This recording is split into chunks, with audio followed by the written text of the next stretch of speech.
Hello, students, and thank you for selecting this next career interview. I am here today with Steve Hoare, who is a Greenville graduate, and he is here to tell us a bit about his career as a publisher. So, Steve, if you could tell us a bit about that and the steps you had to take to get to where you are now.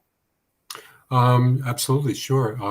As a publisher of a small company, some publishers run giant companies. Mine is very small, and I specialize in books on local history for the Capital Region, Catskills, Hudson Valley, etc., and guidebooks too, hiking guidebooks, kayaking guidebooks. So it's all locally centered on our region. I don't publish fiction. I don't publish poetry. Many publishers specialize in a particular field or subject or genre. Very small company. I do almost everything myself, from selecting manuscripts that I want to publish to doing the editing, making the arrangements with the printer, deciding on how the book will be designed, etc. It's a challenging job, and one of the things I like about it is that each book, each project is, of course, completely different than the one before it. There's a lot of variety in my job. Sometimes I'm going around making sales calls and driving around this beautiful area. Sometimes I'm sitting at a desk for hours and hours and hours proofreading a manuscript. So there's variety. There's flexibility. I'm my own boss, which I love. And how I got here is kind of a roundabout process. I was halfway through my undergraduate college career, and I still didn't know what I wanted to major in. And finally, I realized that, well, I like to read. So I decided that being an English major was the route that I would take. And like many starting English majors, what I really wanted to do was write, of course, which I have done some of. But I found that was a pretty difficult way to make a living.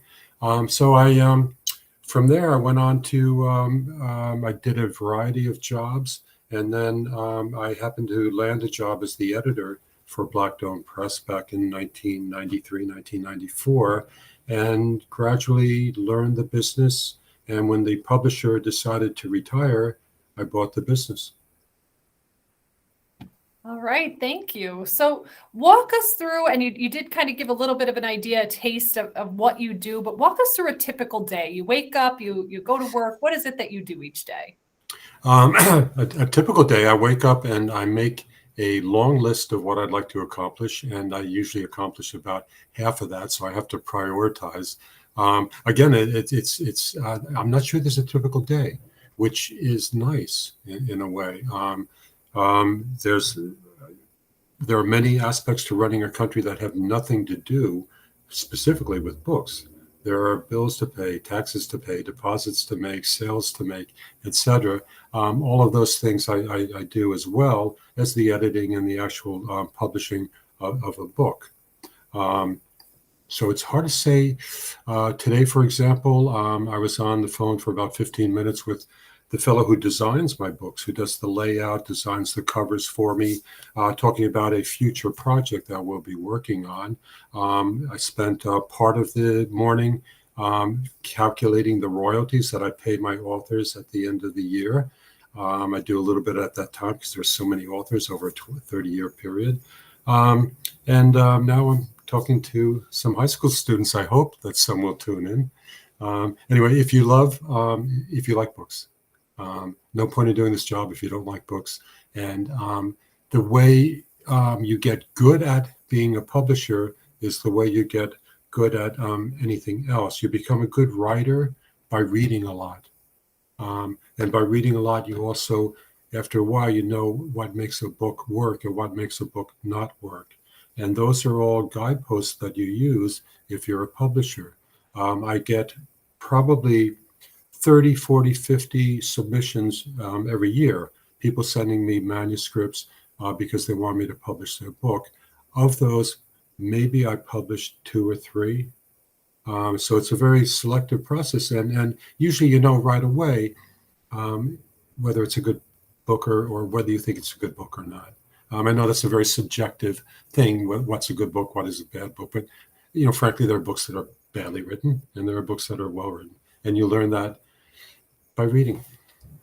I think that that's a great answer too. And if someone were thinking about going into this field, it sounds like kind of being able to be flexible and having your day not be the same each day is probably something. And you like that about your job, so it's probably important that someone be up for that piece of it.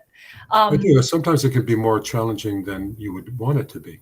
Right. I had to really be pretty nimble during the pandemic. I was shut down like everybody else was for 3 months, and how to save my company was the main task that I faced every day. And those things happen when you work for your own company, but it can also happen if you're working for somebody else, because somebody else then is trying to keep the company going from day to day. And if they don't succeed, you don't have a job. True. So what is it that you love most about your job? There's a great sense of satisfaction when, after all the time that goes into a book, into publishing a book, the author spends anywhere from 3 to 4 to 10 years working on their book. So they have a much longer commitment to the work than I do. But from the time I take on a book and sign a contract with the author, from the time the book actually comes in from the printer, it's probably about a year of my time. And I'm not doing just that book during that time, but it's a long investment of time on my part as well. And then you finally have this book in your hands, and it feels good. It feels like, yeah, I did this, with the help of the author and my book designer, but it happened because of me. And there's a book that will be in library bookshelves forever. Yeah, that's a major sense of accomplishment. Yeah, and I also meet a lot of wonderful. Tangible end product with a Yeah, job I like also this. it's fun to make things, no Yeah. matter what you make. And also the second thing I really like about it is the people that I work with, the authors, particularly, my designer, all very intelligent people, all very enjoyable people to be around. And I work a lot with local museums. I just took on a project with Olana. That'll be a book coming out this summer. We're going to kind of rush through it and put it together quickly because they have an exhibit coming up. That's great fun. It's great fun to go over to Olana and spend half a day talking to people and enjoying that wonderful environment. That's great. I hope the students know where Olana is. Oh yeah, I myself have only been once, and when I went, I said, "Why haven't I been here before?" Yeah. It's just so beautiful. It's incredible, and right in our backyard, really. Yeah. So my next question for you is about skills. So if somebody were interested in becoming a publisher, what would you say are those soft skills that might be needed, or those more trainable skills? What skills are most important so that someone could be successful in this career?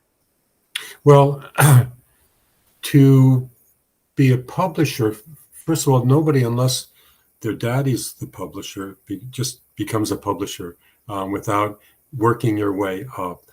For example, I started in this business as the editor, but as the editor, I was involved in all other aspects of the business as well, because it's always been a small company. So I was involved in sales and bookkeeping, et cetera, as I still am. So I learned all the aspects, all the facets of the business that way. A more maybe common career line for somebody who wants to be in the publishing business would be to go to New York City, where all the major publishers in this country, or most of the major publishers, are located, and you get your foot in the door. Maybe you get your foot in the door by being a reader. You're the one or one of the ones who goes through the manuscripts that are submitted to see which ones might have possibilities and which ones to reject. And then you just stay with it and you work your way up, and you can hone your editorial skills. There are college classes you can take. For example, there are classes on indexing. There are classes on proofreading. To be honest with you, I didn't take any of those, but I know they're out there. And if you wanted to get a job with like Putnam or Random House or something, they would probably insist that you have that kind of background. So that would be the way. And then I mean, if you wanted to have your own small press publishing company like Black Dome Press, I would suggest maybe locally, SUNY Press publishes quite a few good books, and they're excellent books. And they are larger than Black Dome, smaller than Random House. And they're local. They probably, I'm guessing, SUNY Press maybe publishes 15, 20 books a year. I'm just a guess. But that would be a larger organization where you could learn the business by working for them for a while and keeping an open mind and your eyes and ears open. Thank you. What would you say are some of the challenges you face in your job? Well, boy, where to start there? It's nothing but challenges. I mean, I think any small business, if you want to be a small business owner, you have to somewhat enjoy challenges because they're constantly coming at you, like wave after wave of challenges. I mentioned the pandemic; that was an extreme challenge. But the economy, there's always something different going on with the economy. Right now, facing inflation and the disruption of the supply chain. Those are challenges for me.